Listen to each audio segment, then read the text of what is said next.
શ્રી ગણેશાય નમઃ. જય શ્રી કૃષ્ણ મિત્રો.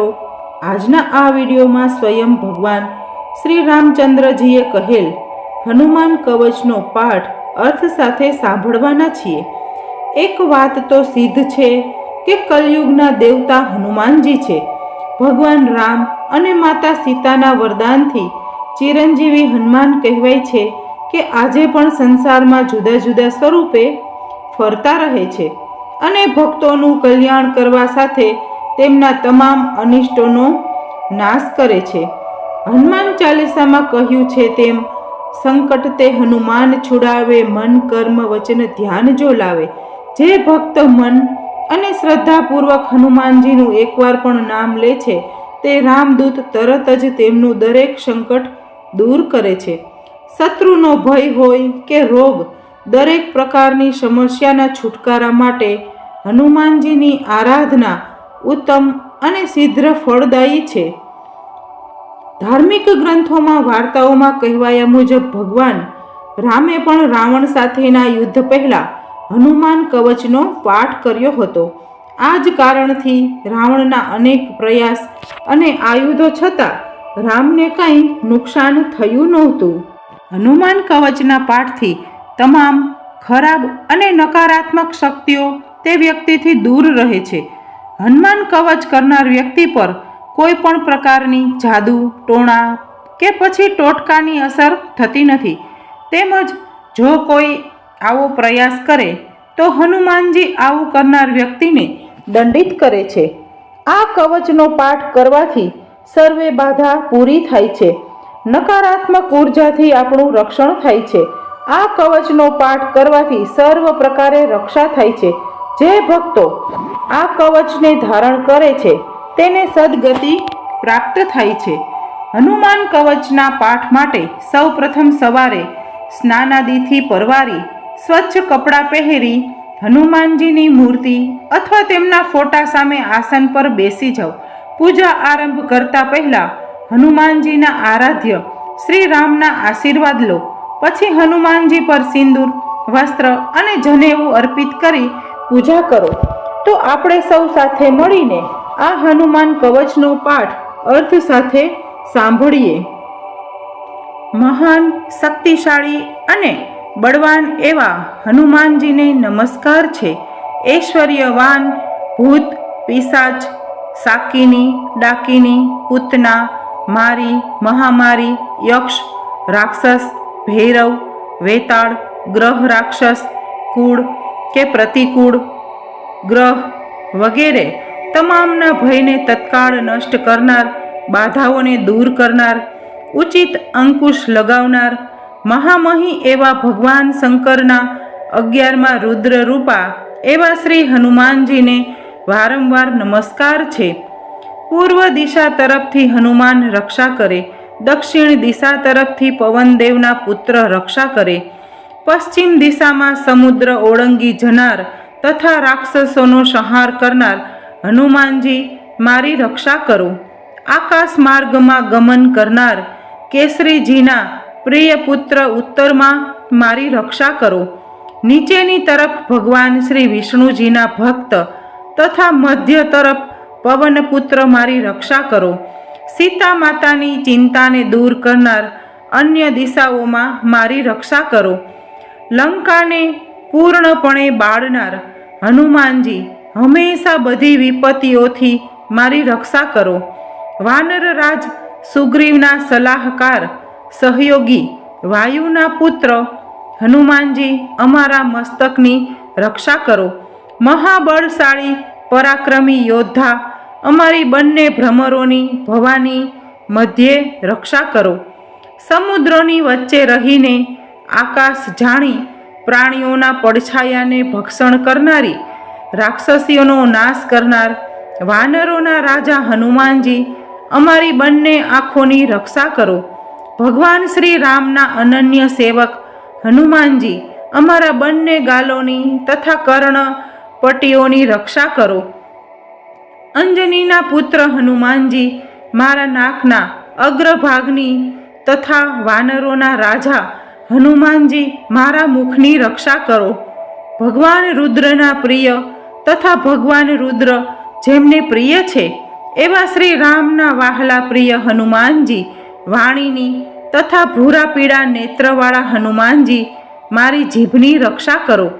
પાંડુ પુત્ર અર્જુનના ઈષ્ટદેવ પૂજ્ય હનુમાનજી, મારા દાંતોની રક્ષા કરો.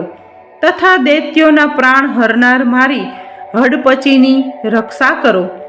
દાનવોના શત્રુ વાયુપુત્ર ગળાની રક્ષા કરો.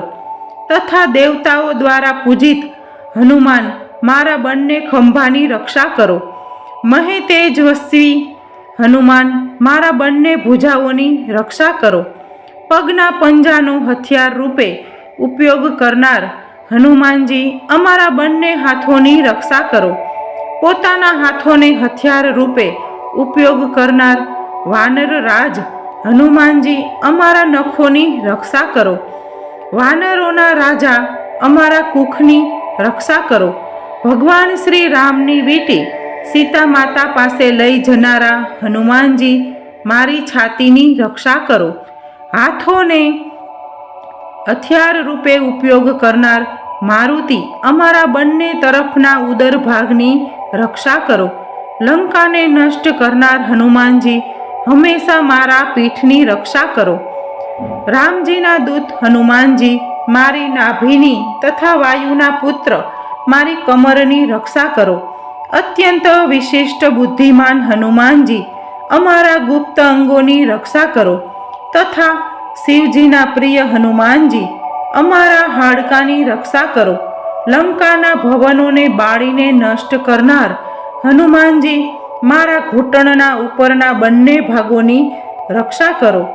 ઘૂંટણો સુધી લાંબી ભુજાઓ વાળા શ્રી હનુમાનજી, મારા બંને જાંઘોની રક્ષા કરો. મહાન પરાક્રમી વીર હનુમાનજી, મારી બંને પિંડીઓની રક્ષા કરો. પર્વતને ઉખેડી લાવનાર સૂર્ય સમાન તેજસ્વી હનુમાનજી, અમારા બંને પંજાઓની રક્ષા કરો. સમસ્ત શક્તિઓથી સંપન્ન શ્રી હનુમાનજી, મારા પંજાના નીચેના ભાગની તથા તાળવા અને આંગળીઓની રક્ષા કરો. મહાબલી હનુમાનજી, મારા બધા અંગોની રક્ષા કરો. તમે આત્મશક્તિ સંપન્ન શ્રી હનુમાનજી, શરીરના રૂવાટાની રક્ષા કરો. જે સમજદાર જ્ઞાની બુદ્ધિમાન મનુષ્ય હનુમાનજીના આ કવચનો પાઠ કરે છે તે મનુષ્ય તે ભક્ત શ્રેષ્ઠ થઈ જાય છે અને સંસારના તમામ વૈભવને ભોગવીને અંતે મોક્ષને પ્રાપ્ત કરે છે. સવારે, બપોરે તથા સાંજના સમયે જે કોઈ નિત્ય એકવાર 3 મહિના સુધી આ હનુમાન કવચનો પાઠ કરે છે એ મનુષ્ય શીઘ્ર જ બધા જ દુશ્મનોને પરાજિત કરીને સુખ સંપત્તિ પ્રાપ્ત કરે છે. બરાબર મધ્યરાતે જળમાં ઊભા રહીને જો કોઈ આ કવચનો 7 વખત પાઠ કરે એના સર્વે રોગો અને તેના તમામ દુઃખ દૂર થાય છે. રવિવારના રોજ પીપળાના વૃક્ષ પાસે બેસીને જે મનુષ્ય આ કવચનો પાઠ કરે છે એને ઘણા કાળ સુધી સ્થિર રહેનારી કીર્તિ પ્રાપ્ત થાય છે. એ યુદ્ધમાં અવશ્ય વિજય પ્રાપ્ત કરે છે. જે મનુષ્ય આ કવચને હંમેશા પોતાના હાથમાં ધારણ કરે છે એને અખૂટ લક્ષ્મી પ્રાપ્ત થાય છે. વિવાહના સમયે ચોપાટ રમતી વખતે અને રાજાઓ સાથે યુદ્ધ દરમિયાન ભૂત પ્રેત બાધાઓમાં શત્રુ દ્વારા બળજબરી બંધન અવસ્થામાં અથવા કિલ્લામાં બંદી બનાવવા સમયે યુદ્ધ ભૂમિમાં સમુદ્ર પાર કરતી વખતે વચ્ચે વમળમાં ફસાઈ ગયા હોય એવા સમયે જો આ કવચનો 10 વખત પાઠ કરવામાં આવે તે મનુષ્ય તરત જ ચોક્કસ ભયમાંથી મુક્ત થઈ જાય છે. જે અલ્પાહારી એટલે કે દિવસમાં થોડું જ એટલે કે 1 વખત ભોજન લેનાર છે, પોતાની ઇન્દ્રિયો પર કાબૂ રાખનાર મનુષ્ય જો રાતે 10 વખત આ કવચનો પાઠ કરે તે વ્યક્તિ સંસારમાં વિજય પ્રાપ્ત કરી લે છે અને મનુષ્યોમાં રાજાની જેમ સન્માનિત થાય છે. અત્યંત ખુખાર સિંહ, વાઘ વગેરે જેવા પ્રાણીઓનો ભય તથા બાણો વગેરે જેવા અન્ય શસ્ત્રોના પ્રહાર સમયે પણ જો આ કવચને ધારણ કરવામાં આવે તો તે મનુષ્યની આ કવચ જરૂર રક્ષા કરે છે. સાંકળોમાં જકડાઈ જતા જેલમાં બંધી બન્યા હોય, શરીરના કોઈ અંગ અથવા પૂરા દેહને ઘાતક યંત્ર, મંત્ર, તંત્ર દ્વારા નિષ્ક્રિય કરી દેવામાં આવ્યો હોય ત્યારે આ કવચનો પાઠ કરવો. જ્યારે દેહ ભયંકર બીમારીથી ગ્રસ્ત હોય ત્યારે શોકમાં ભયંકર ભમસાળ યુદ્ધ વખતે બ્રહ્મ રાક્ષસ કુળ કે પ્રતિકૂળને દૂર કરવા માટે જે મનુષ્ય આ કવચનો પાઠ કરે છે તે નિશ્ચિત રૂપે વિજય પ્રાપ્ત કરે છે, એટલે કે આ કષ્ટોમાંથી મુક્તિ પ્રાપ્ત કરી શકે છે. ભોજપત્ર, લાલ વસ્ત્ર અથવા વૃક્ષની છાલ, તાડના પાંદડાની ઉપર ચંદન, કપૂર, કુમકુમ અથવા શાહીથી લખીને જે મનુષ્ય આ કવચ ધારણ કરે છે, 5 ધાતુઓ, 7 ધાતુઓ અથવા 3 ધાતુઓ એટલે કે લોખંડ, તાંબુ, ચાંદી, સોનું, પિત્તળ, કાંસુ દ્વારા બનેલ પત્ર ઉપર આ શુભ કવચ બનાવીને તાવીજમાં મૂકીને જે ગળામાં અથવા ભુજાઓના ઉપરના ભાગમાં અથવા માથા ઉપર ધારણ કરે છે તે મનુષ્યની બધી ઈચ્છાઓ પૂર્ણ થાય છે. આ તદ્દન સત્ય છે, કારણ કે આ કવચ ભગવાન શ્રી રામે સ્વયં કહ્યું છે. જેમને રમત રમતમાં સહેલાઈથી સમુદ્ર જળને ઓળંગીને જનક રાજાની પુત્રી એવા સીતાજીની શોકરૂપી આગને લઈને લંકા બાળી નાખી, એવા માતા અંજનીના પુત્ર કેસરીનંદનના પુત્રને હું હાથ જોડીને નમસ્કાર કરું છું. બોલો શ્રી પવન પુત્ર હનુમાન કી જય. શ્રી રામચંદ્ર ભગવાન કી જય. તો મિત્રો, આશા છે કે તમે આ હનુમાન કવચનો પાઠ ધ્યાનપૂર્વક સાંભળ્યો હશે. તો મિત્રો, આશા છે કે આ હનુમાન કવચનો પાઠ આપ નિત્ય કરશો. તમને મારો વિડીયો ગમ્યો હોય તો લાઈક કરી દેજો અને શેર કરી દેજો. બોલો શ્રી રામચંદ્ર ભગવાન કી જય.